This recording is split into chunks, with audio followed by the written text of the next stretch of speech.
Hello friends, welcome back in this video session of medicinal chemistry. So in the previous session we have discussed about the introduction of drug metabolism, which is also referred as a biotransformation. We have also seen the reactions involved in these drug metabolism. So we know these are the reactions which we can classify into two types, type 1 and type 2. So we were discussing in type 1 what are the reactions involved. So one of the major class under type 1, that is the oxidative reactions. So we have discussed the major reactions under the oxidative biotransformation in the previous session. The link for the same is given in the description box.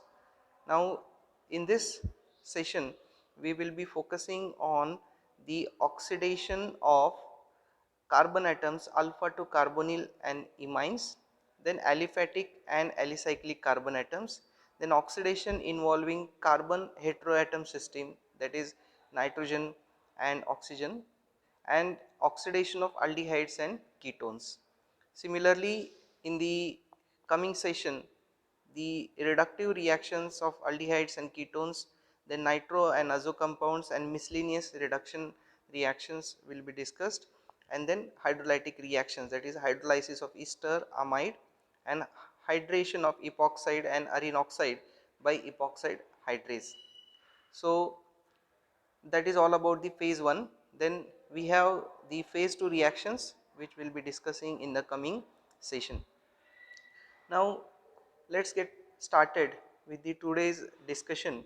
So under phase 1 mainly we have seen the most common and the very important reaction which are converting the drug or the xenobiotic into hydroxylated or hydrophilic compound, that is by the oxidative reaction.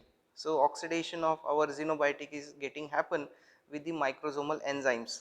So oxidation at carbon atom alpha to carbonyl and imines. So there are various drugs which have this kind of system. So the mixed function oxidase system also oxidizes carbon atom which is adjacent to carbonyl and imino. Imino is nothing but the carbon double bond to nitrogen. So these are the functionalities. So benzodiazepine is an important class of drug which have this kind of system in their structure, and that's why they undergo the oxidative biotransformation. So this benzodiazepine structure, if you see, so you can see there is a carbon nitrogen double bond, right, and there is a carbonyl carbon here. So this is a carbonyl carbon, C double bond O here, and then we have the imino group, that is carbon connected to the nitrogen with the double bond. So the alpha carbon, so where is alpha carbon? So this carbon which is in between this imino and carbonyl carbon, right, and alpha to these two functionalities, that is referred as the carbon atom alpha to carbonyl and imines. So this carbon atom is getting hydroxylated by this oxidative process. So this diazepam, which is a popular drug, this is getting transformed into this N-methyl oxazepam, 3S N-methyl oxazepam. So we have studied the stereoisomers. So if you remember, we have seen the concept of enantiomers. So you can easily make out this structure. The hydroxyl group is going behind the plane and the hydrogen is coming above the plane. So for this particular structure, the mirror image is possible, right? So the structures which can form a mirror images of each other, but they are not superimposable. Those structures or compounds we have referred as enantiomers. And then we have also seen there is a kind of nomenclature system which we refer it as S and R. So this is the S configuration, and why we have studied those stereochemistry in the organic chemistry, because we need to correlate the stereochemistry of these medicinal compounds and we have to correlate these with the pharmacological action. So here this 3S N-methyl oxazepam is getting demethylated at the N position. So the nitrogen is getting at nitrogen, the demethylation is happening, N-demethylation. So you can see the nitrogen has a methyl group here. This is a methyl functionality here, and this methyl functionality is getting removed, and that's why this is called as N-demethylation. So you can see what is formed, 3s plus, that is a dextrooxazepam. So diazepam is getting converted to the oxazepam, and oxazepam is active metabolite. Okay, oxazepam is active metabolite, and you should remember here the S configuration has the pharmacological action, and the R configuration doesn't have the pharmacological action. So that is the need of studying the stereochemistry, what we have seen simultaneously in the pharmaceutical organic chemistry. So this is an example of carbon atom, alpha to carbonyl and imine, which is undergoing a hydroxylation and then subsequently N-demethylation, and the metabolite is getting formed, which is more water soluble, which can be easily eliminated from the body. So the compound is getting converted to a hydrophilic substance by transformation of one chemical form to the other chemical form, and here you can see with the asterisk mark I have shown the chiral carbon. There is a stereo center at the carbon which is attached to the imino group and carbonyl group, and then hydroxyl and hydrogen. Okay, so this is a carbon which is attached to 4 different groups. So this is considered as a one group, and this imino is considered as the another group. Then oxidation at aliphatic and alicyclic carbon atoms. So this is again an important, alkyl or aliphatic carbon centers, they are subjected to mixed function oxidation. Metabolic oxidation at the terminal methyl group is referred as omega oxidation. So there are two kinds of oxidation happening in these aliphatic and alicyclic kind of carbon system, omega oxidation and omega 1 oxidation. So we take an example of this very popularly used drug, valproic acid. You can see in this valproic acid there is a terminal methyl group. So this is a terminal methyl group indicated in the blue color, and then we have the CH2 group, right, CH2 group. So this CH2 group, the carbon atom in the CH2 is next to the terminal carbon. So whenever the carbon is next to the terminal carbon, in organic chemistry term we refer that as a penultimate carbon. Penultimate is nothing but the carbon connected to the last, next to the last carbon atom, okay, or it is a second last carbon atom. So if the oxidation is happening at the last carbon, in this case of valproic acid with the methyl group, we refer it as omega oxidation, and if it is happening at CH2, which is the penultimate carbon atom or next carbon to the last carbon atom, that is referred as omega 1 oxidation. You can see in the structure, valproic acid is getting oxidized at terminal methyl group to the hydroxyl group. So hydroxylation is happening here, and valproic acid is getting converted to 5-hydroxy valproic acid. So we can see the hydroxylation has happened, and then subsequently it undergoes the biotransformation, and hydroxyl group is converted here to 2N propyl glutaric acid. Okay, so this is another metabolite of the 5-hydroxy valproic acid.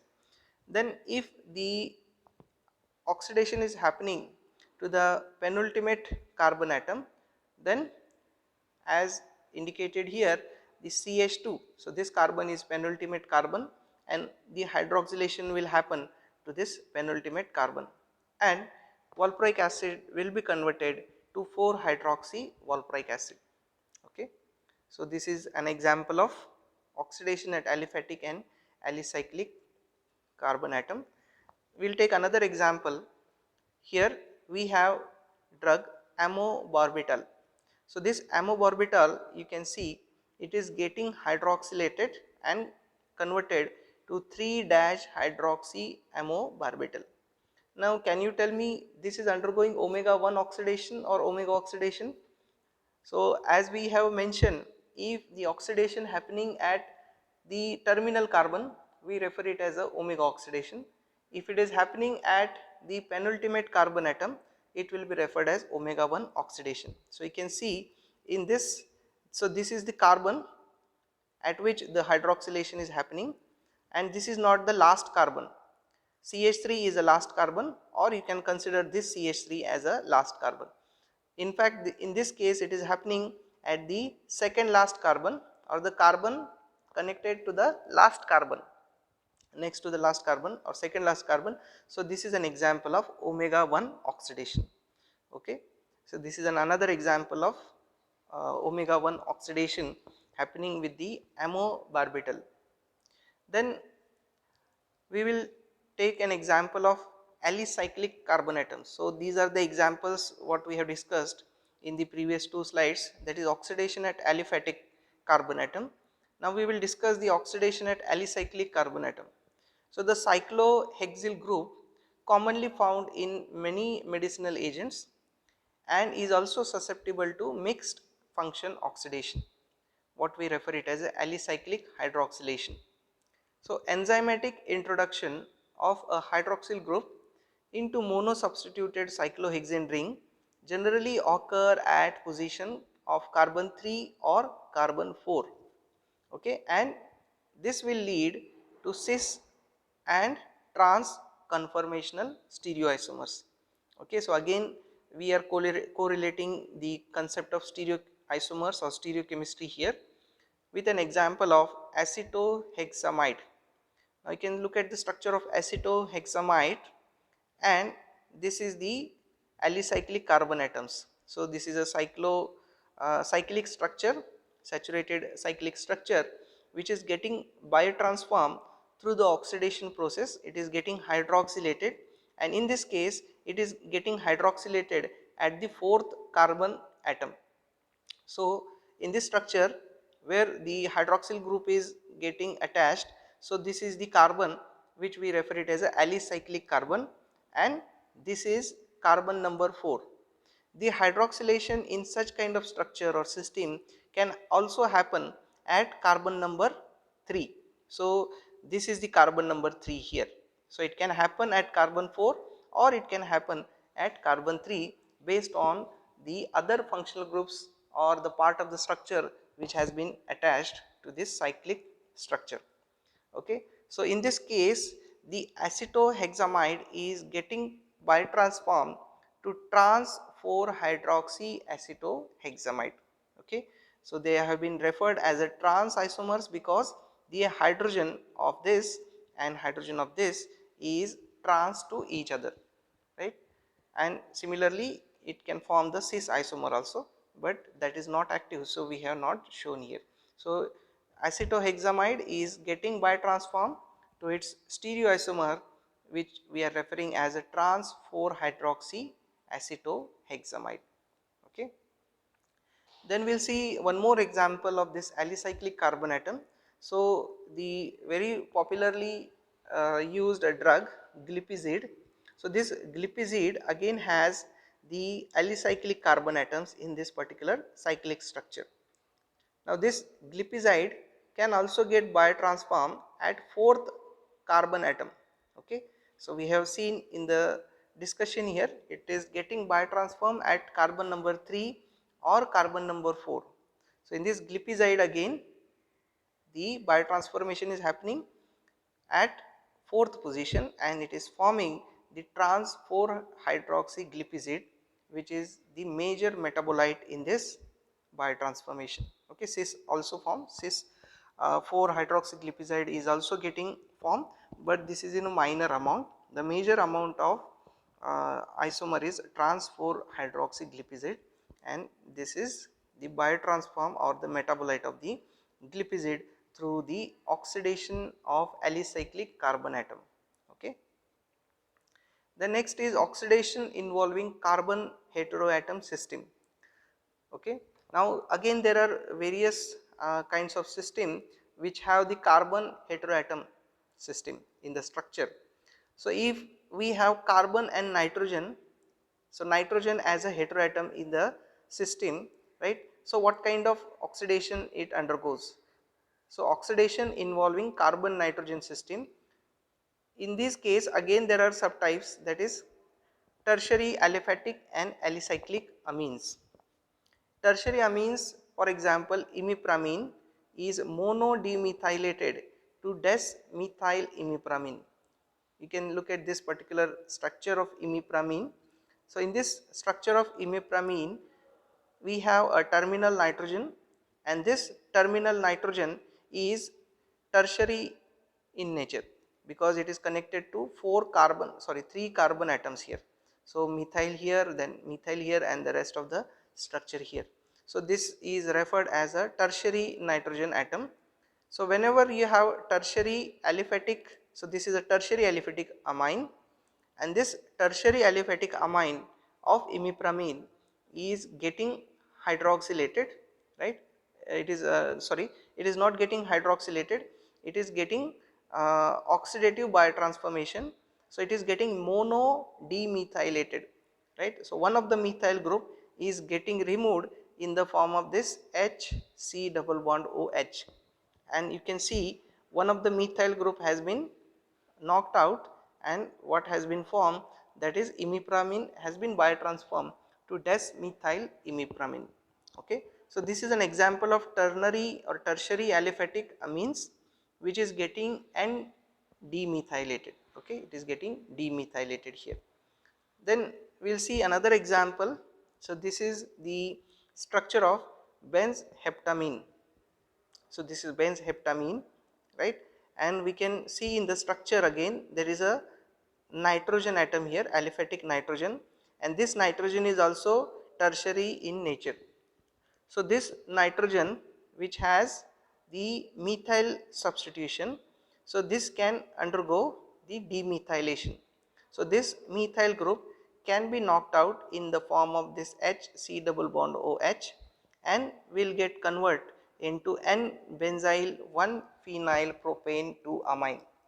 So this is an demethylated benzheptamine.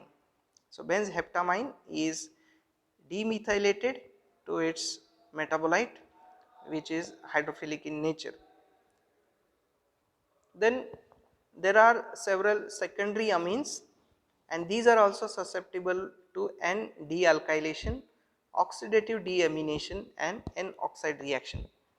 Propranolol is example of this secondary amine which is getting demethylated through the intermediate carbinolamine, and then it will convert to the corresponding primary amine as a metabolite. You can see the structure of propranolol. Now in this case the nitrogen atom which is indicated here, this nitrogen is secondary in nature because it has one hydrogen in the structure. So this propranolol is getting biotransformed to the carbinolamine, right? So it is getting biotransformed to a carbinolamine where the demethylation is happening, and then it will convert to the disopropyl propranolol. That means the isopropyl group which was attached to the nitrogen has been broken down, and it has got disopropyl propranolol, and this is now converted from secondary amine. This nitrogen was secondary in nature, now it has become primary in nature. So this is a primary amine metabolite of propranolol which is biotransformed as a metabolite which becomes more water soluble or hydrophilic in nature. Then primary amines metabolite formed from oxidative dealkylation, they are susceptible to oxidative deamination. For example, we can take the methamphetamine. So this methamphetamine again getting demethylated, right, and it is forming the amphetamine, and then this amphetamine is primary in nature. So this nitrogen is primary in nature, here it was secondary in nature. So secondary amine is converted to a primary amine, and then this amino group is getting removed in the form of NH3, and then it forms the phenyl acetone. So oxidative deamination is happening, and then methamphetamine was converted to amphetamine, that is a primary amine metabolite, and this primary amine metabolite is converted to the phenyl acetone here. Okay, phenyl acetone here. So this is again another metabolite of amphetamine. Then we will see the aromatic amines. So we are discussing oxidation involving the carbon nitrogen system. Nitrogen is a heteroatom connected to the carbon, and one such classical example of aromatic amine, that is aniline. So we have here the benzene structure connected to the NH2 group, we refer it as aniline. Now this aniline is getting biotransformed to the hydroxylamine NHOH. So hydroxylation is happening on the aniline, and aniline is getting converted to hydroxylamine, and then hydroxylamine will convert to the nitroso compound. So you can see the N double bond O is getting formed. So this is a nitroso functionality. So this is how the aniline can biotransform to the nitroso compound, which becomes more hydrophilic and can be eliminated. Then we have the oxidation involving carbon nitrogen cysteine in the heterocycles. So we know there are many heterocycles or heterocyclic compounds which have pharmacological action, and these are getting biotransformed through these oxidative reactions. So N-oxidation of the nitrogen atom present in aromatic heterocycles of many drugs occur to a major extent. For example, here the metronidazole. So this is again a popular drug. Metronidazole has this particular heterocyclic ring. Okay. Now this nitrogen is getting biotransformed through this oxidative process. It forms the N-oxide metabolite. So this nitrogen is getting oxidative reaction, and it forms the N-oxide metabolite of this metronidazole, and it will get biotransformed. Then we will see the oxidation involving carbon nitrogen system with respect to the amides. Okay, so this example we have already discussed, diazepam. Now in this case we will talk from point of amides. So amide functionality, these are susceptible to oxidative carbon nitrogen bond cleavage. Okay, so you can see there is a carbon and nitrogen bond, right? So this is getting broken, and N hydroxylation reaction will happen. So oxidative dealkylation of many N substituted amide drugs have been reported in the literature. So this diazepam is getting converted to the intermediate carbinolamide. Okay, so you can see the methyl group attached to the nitrogen, it has been hydroxylated, and after hydroxylation it becomes the carbinolamide, and then carbinolamide will get biotransformed to the des-methyl diazepam. It will get converted into des-methyl diazepam. So what has happened, from converting carbinolamide to des-methyl diazepam, the bond between the carbon and nitrogen of this amide functionality has been broken down, and it becomes NH. Okay, so this is referred as des-methyl diazepam, right, and this will be biotransformed. So this is how the diazepam converts to des-methyl diazepam through the intermediate carbinolamide, where it involves the oxidative cleavage of carbon nitrogen bond, and it will get N hydroxylated. Then in cyclic amide, hydroxylation of alicyclic carbon alpha to the nitrogen atom lead to carbinolamide. Okay, so here you can see in the example of cotinine. Now in this cotinine we can have the carbon alpha to the nitrogen atom. So this is a nitrogen which is here heteroatom. So the next carbon, so this is the carbon which is attached to this hydrogen, this we can refer it as alpha carbon, which is alpha to the nitrogen atom. So this cotinine will form the metabolite as 5-hydroxy cotinine. So the hydroxyl group is getting attached to the carbon alpha to the nitrogen, and cotinine converts to 5-hydroxycotinine. Then next system which involves oxidative reactions, especially with respect to carbon heteroatom system. So this is oxidation involving carbon and oxygen as a heteroatom. We have discussed as a carbon and nitrogen. Now we will see some of the reactions in which carbon and oxygen system is there. So oxidative O dealkylation of carbon oxygen system is catalyzed by microsomal mixed function oxidase, and this involves an initial alpha carbon hydroxylation. So you can see here, so this is the alpha carbon, alpha to the oxygen here, and this is getting hydroxylated, and this will form either hemiacetal or hemiketals. So this is the intermediate. So this alpha carbon is getting biotransformed or getting hydroxylated, and it will form either hemiacetal or hemiketal, which are the intermediates, and this undergoes spontaneous carbon oxygen bond cleavage to give the dealkylated oxygen species and carbon moiety aldehyde or ketone. So we can see here the ethereal kind of compound which have the oxygen carbon system. Now this carbon, which is alpha to the oxygen, is getting hydroxylated, and it will form hemiacetal or hemiketal, and then there will be a cleavage of this cleavage of this oxygen and carbon bond, and then it will form the phenol or alcohol, and another moiety will be carbonyl moiety, which will be removed in the form of aldehyde or ketone. So we will see some examples of such category where it goes through hemiacetal or hemiketal. So codeine is a very popular drug which is getting biotransformed through this kind of mechanism. So you can see in the structure of codeine, right, we have this oxygen connected to the carbon, right. So carbon oxygen system which is getting biotransformed to this hydroxyl group.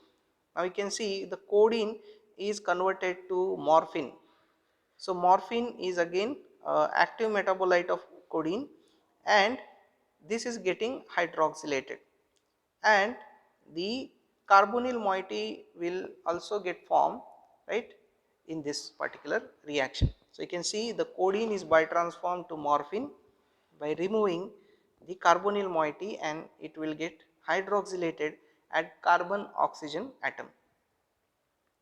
Then we have another example of such carbon oxygen oxidative reaction as phenacetine. Now in this phenacetine, you can see here again there is a carbon oxygen system, and this phenacetine will get biotransformed to acetaminophen, and it releases or form the acetaldehyde. Okay. So it has a carbonyl moiety, so it either form aldehyde or ketone. In this case, phenacetine getting converted or hydroxylated to its metabolite as acetaminophen, and it also form the acetaldehyde as a carbonyl moiety. So this is an example of oxidative reaction involving carbon heteroatom system, especially with carbon oxygen.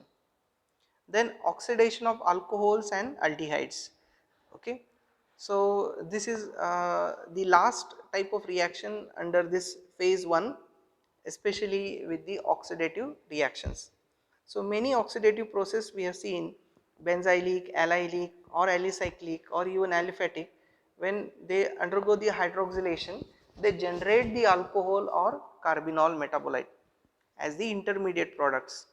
If not conjugated, these alcohol products are further oxidized to aldehydes if primary alcohols, or ketones if secondary alcohols, and aldehyde metabolites resulting from oxidation of primary alcohol or from oxidative deamination of primary aliphatic amines, they often undergo the facile oxidation to generate the polar carboxylic acid derivative.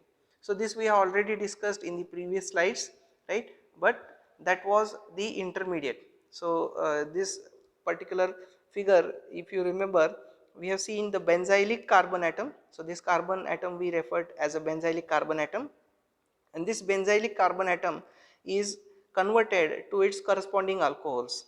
So these corresponding alcohols can be primary alcohol or it can be secondary alcohol. If they are primary alcohol, they will get oxidized further to aldehydes and carboxylic acids. Okay.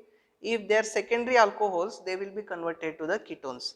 So based on what corresponding alcohol is getting formed, it will decide which metabolite is getting formed. If it is primary, it will be aldehydes and carboxylic acid. If it is secondary alcohol, it will form a ketone, and sometimes some of the corresponding alcohol can also undergo the glucuronic acid conjugation. Okay, that can also is possible, that can also be possible. So this is an reaction, oxidation of alcohols and aldehydes. So primary alcohols are getting converted to the corresponding aldehydes, and then it will form the carboxylic acid derivative, and you know these carboxylic acid derivatives are highly hydrophilic and that can be easily eliminated from the body. Okay. So this is all about the oxidative reaction in phase 1. In the next session, we will discuss the reductive reactions and the other reactions involved in phase 1. Thank you for watching it.